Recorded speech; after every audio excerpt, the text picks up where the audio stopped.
nta jambo ryiza na rimwe mu y'Uwiteka yasezeranije ubwoko bw'Abisirayeli ryakutse, ahubwo byose byarasohoye, byose byasohoye nk'uko yabisezeranye. Amagambo aboneka muri Yosuwa igice cya 21 ni umurongo wa 45, kikaba ari cyo kwibukwa cy'icyigisho cya 12. Icyigisho cya 12 kitubwira ngo Imana irakiranuka, Imana irakiranuka. Reka nguhe ikaze nshuti muvandimwe mu byigisho by'ishuri ryo ku isabato biyobora abakoze kwiga Bibiliya. Ni ibyigisho bitegurwa n'itorero ry'Abadventiste umunsi wa 7, bitegurwa hakurikije ibihembwe. Niyo mpamvu turi mu gihembwe cya 4 cy'umwaka w'ibihumbi 2025, aho turi kwiga ibyigisho byo kwizera dukura mu gitabo cya Yosuwa. Twatangiranye n'ingamba zitandukanye Yosuwa yarwanye. Twabonye urugamba rw'Iyeriko, twabonye urugamba rwo kuri Ayi.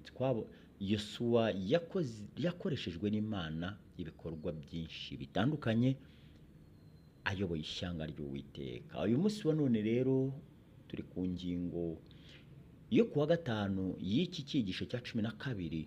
Ni ingingo itubwira ngo shikama ku Mana. Kadusenge. Turagushimye Data mwiza, tugushimira urukundo rwawe n'ineza yawe. Ugira neza, ukunda kubabarira abana bawe. Tugize umugisha wo gusangira ijambo ry'Imana. Turakuraritse ngo bane natwe, ridukomeze ritureme mu izina rya Yesu, amen. Shikama ku Mana.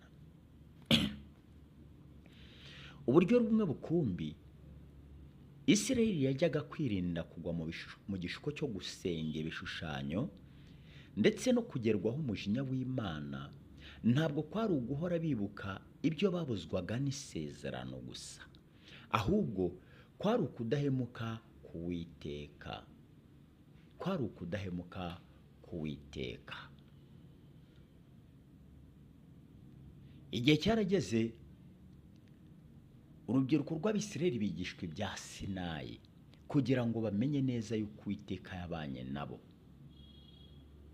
Ibibukijwe aya magambo mu Gutegeka kwa 2 igice cya 4 umurongo wa 4 ngo ariko mwebweho abifatanije n'Uwiteka Imana yanyu muracyariho mwese uyu munsi.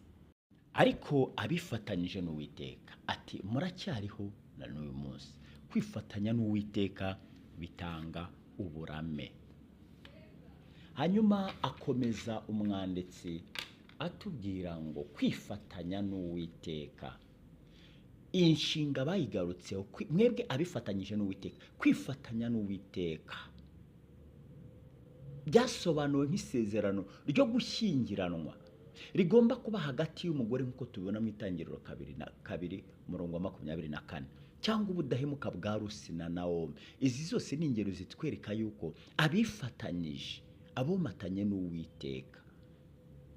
Ni ingenzi kuzirikana ko dukurikije ibyagaragajwe na Yosuwa, gukiranuka nk'uko kwaranze Isirayeli nk'ishyanga kugeza na n'ubu. Ikibabaje ni uko igitekerezo nk'icyo kitazaba ukuri mu bihe biruka amateka ya Isirayeli, nk'uko igitabo cy'Abacamanza kibigaragaza mu buryo bubabaje. Abacamanza igice cya 2 umurongo wa 2 ngo namwe nimugasezerane na bene icyo gihugu, ahubwo muzatsenye ibicaniro byabo. Ariko ntimwanyumviye. Niki cyatumye mukora mutyo? Aha ni igihe marayika yahanaga abantu b'Ibokimu.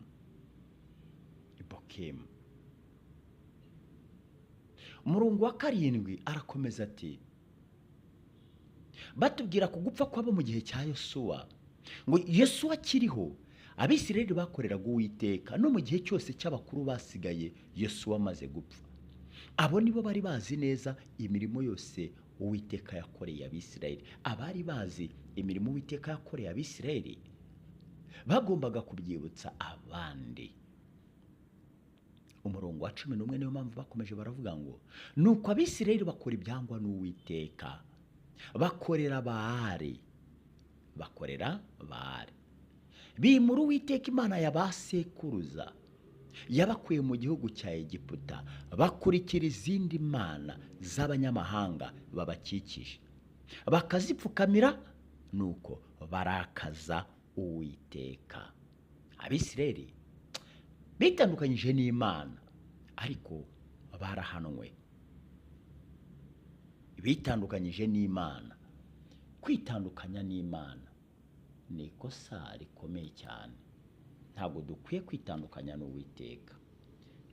Dukwiye gukora ibishoboka byose tukomatana n'Imana mu mibereho yacu ya buri munsi. Icyo nicyo kidukwiriye, komatana n'Uwiteka mu mibereho yacu. Abacamanza igice cya 3 umurongo wa 7 haratubwira ngo nuko Abisirayeli bakora ibyangwa n'Uwiteka, bibagirwa Uwiteka Imana yabo, bakorera Baali na Asheroti. Ibi ni bya bigirwamana.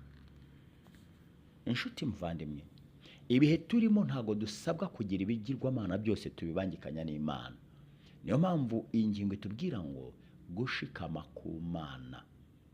Tugomba gushikama ku Mana tutajegajega. 12 baratubwiye ngo Abisirayeli bongera gukora ibyangwa n'Uwiteka. Uwiteka aha Eguloni umwami w'i Mowabu amaboko yo kurwanya Abisirayeli, kuko bari bakoze ibyangwa n'Uwiteka. Imana ihagurutsa Umumowabu, umunyamahanga ku Bisirayeli, araza abari wikoresha kubwo gukora ibyangwa n'Uwiteka. Igihe cyose Abisirayeli bakoraga ibyangwa n'Uwiteka barahanwaga. Yesuwa yasabye Isirayeli gukunda Uwiteka Imana yabo. Uru rukundo rero ntabwo rushobora guhatwa, oya, kuko biramutse bibaye bityo rwaba rutakiri icyo ruri cyo. Ariko se ni mu buhe buryo abantu bashobora gushishikarizwa gukunda, noneho gukunda Imana umuntu akabishishikarizwa n'ibyo ubona Imana yagukoreye? Ntago ku kiremwa muntu hari hakwiye kubaho gahato, ntabwo hari hakwiye kubaho gusunikirizwa ngo umuntu akunde Imana, kuko imirimo y'Imana ubwayo irahagije gutuma wakunda Imana. Kugira ngo Abisirayeli babashe gukomeza kwishimira imigisha y'isezerano, bagombaga gukomeza kuba indahemuka ku Mana. Igihe buraho kirabishimangira cyane, ndetse aho bavuze ngo mwitonde cyane kubw'ubugingo bwanyu. Mwitonde cyane kubw'ubugingo bwanyu. Mwibuke yuko ibijyanye n'urukundo dukwiye gukunda Imana rwagereranyijwe n'isano iri hagati y'umugabo n'umugore, cyangwa se urukundo rwa kibyeyi, urukundo rugurumana. Ariko bongeraho ijambo ndetse no kuba indahemuka ku Mana. Iyo rero dusobanukiwe urukundo dukunda Imana nk'ubushake bugambiriwe ndetse no kuyiyegurira, urwo rukundo ruba rushobora gushishikarizwa abantu hatabayeho kwangiza imiterere yarwo. Buri gihe rero Imana yifuza ko kumvira amategeko yayo bikwiriye guturuka ku mushyikirano abantu bafitanye nayo batabihatiwe. Urukundo ukunda Imana kubw'ibyo yagukoreye akaba ari rwo rugutera kuyikunda no kuyinambaho utabihatiwe, udasunikirijwe.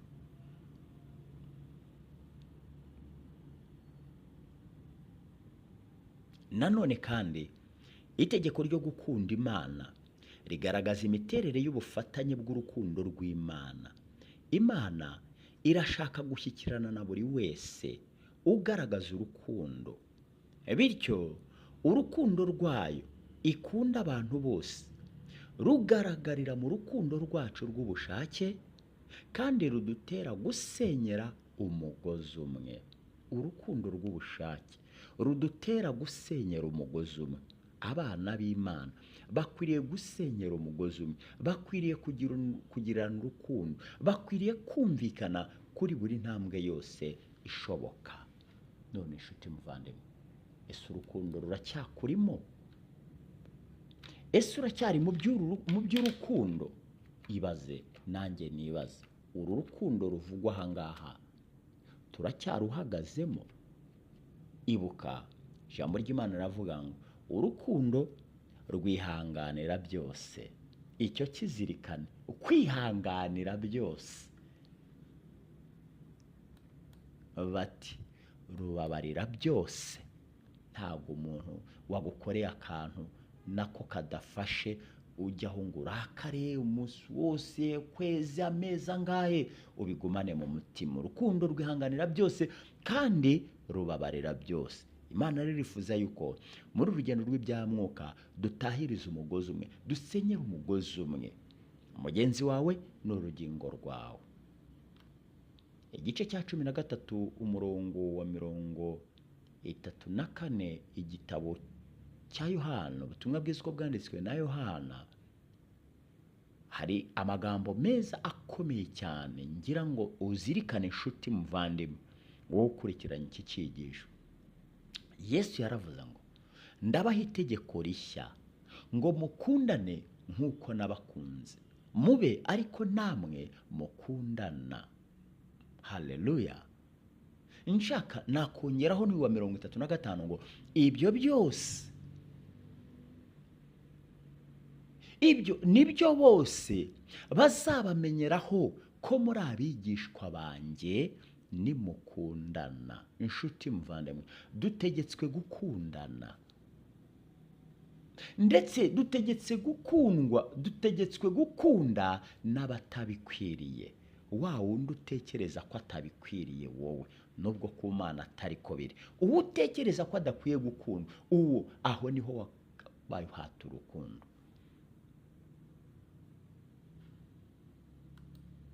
Aho niho wakabaye uhata urukundo. Urukundo ruragutse cyane, rwavuzweho mu buryo burambuye, rwongeye kuvugwaho muri Yohana igice cya 15 umurongo wa 17 aho batubwiye ngo ibyo mbibategekeye kugira ngo mukundane. Inshuti, gukundana ni itegeko ry'Imana. Ibyo mbibategekeye kugira ngo mukundane. Ibyo mbibategekeye kugira ngo mukundane. Ijambo ry'Imana nicyo ritubwira. Kadusoreze ku isomo riboneka mu rwandiko rwa mbere rwa Yohana igice cya 3 umurongo wa 11, hari amagambo avuga ngo ubwo nibwo butumwa mwumvise uhereye mbere na mbere ngo dukundane. Nshuti muvandimwe, shikama ku Mana ufite urukundo. Urukundo ni ingenzi. Tudafite urukundo tuba duhushije intego y'ikijambo ry'Imana ryandikiwe ntabwo ibigezweho. Reka ngusabe rero wongere wimakaza urukundo muri wowe, uvugana ukuri na mugenzi wawe, wirinde ikinyoma, kandi ibyo nibyo ngusabira nanjye nisabira mu izina rya Yesu, amen. Data mwiza, mwungere w'ubugingo bwacu, ijambo ryawe ryongeye kudusaba kugushikamaho, kandi ryongeye kudusaba kugira urukundo rutaryarya, rwa rundi ruturuka iwawe, urukundo mvajuru rwihanganira byose. Uru rukundo ntago twarwishoboza, ariko tugufite twabishobora. Reka uduhe komatana nawe, uturinde kugira ikindi tukubangikanya, bityo urwo rukundo ruzasohorere muri twebwe. Turi ku rugamba rukomeye cyane ruri hagati y'ikibi n'icyiza, ariko ntabwo badufite kuko twizeye umugaba w'ingabo ukomeye Yesu. Turakwizeye, ukomeze kubana natwe. abana bawe rero bafashe uyu mwanya bakumva ijambo ryawe, tubasabiye umugisha utagabanyije, ubagirire neza, ubarinde kandi ubarengere. Reka data mwiza tugushyire mu biganza abadamu batwite, ubakomeze kandi barinde gutentebuka, ahubwo igihe cyose bajye bibwira ibyawe kandi bagire ibyiringiro by'ubuzima bw'ahazaza. Tugushyire mu biganza abari mu mazu y'imbohe, ubakomeze ubarindiremo kandi mwami mwiza ubahe icyizere. Reka wowe nk'Imana uhabe, kuko imbaraga za mwene muntu zigeraho zigarukira. Reka tukwereka abari ku bisasiro barembejwe n'uburwayi, abo nabo bakomeze. Reka tukwereke kandi data imfubyi n'abapfakazi, nabo barebe uzibe kiriya cyuho. Reka kandi Uwiteka Mana ikomeye tugushyire mu biganza urubyiruko rwacu, ururengere, urukomeze, uruhe kugushikamaho, ururwanirire mu bigeragezo bitandukanye ruhura nabyo. Uri Imana ikomeye, nta cyakunanira, turakwizeye. Reka rero data abana bawe bahe gukunda ijambo ryawe, bakundishe urusengero, bakundishe gukora icyiza, kugira ngo igihe gikwiriye gisohoye uba uzagaruka nta mitima ibacira urubanza, twese tuzabashe kukubona. Uri Imana ikomeye. Uyu munsi rero reka uduhire data, aho tugiye kwerekeza dushakisha imibereho, uduhire, uduhe umugisha, uduhe kurongera ku birenge byawe. Abadafite uko bagenza ubagirire neza. Reka ineza n'urukundo rwawe, ubuntu bwawe no kugira neza byuzure imitima yacu, aho tugiye kwerekeza intambwe zacu duhirwe nawe. Abatugana batugirireho umugisha, natwe abo tugana tubagirireho umugisha.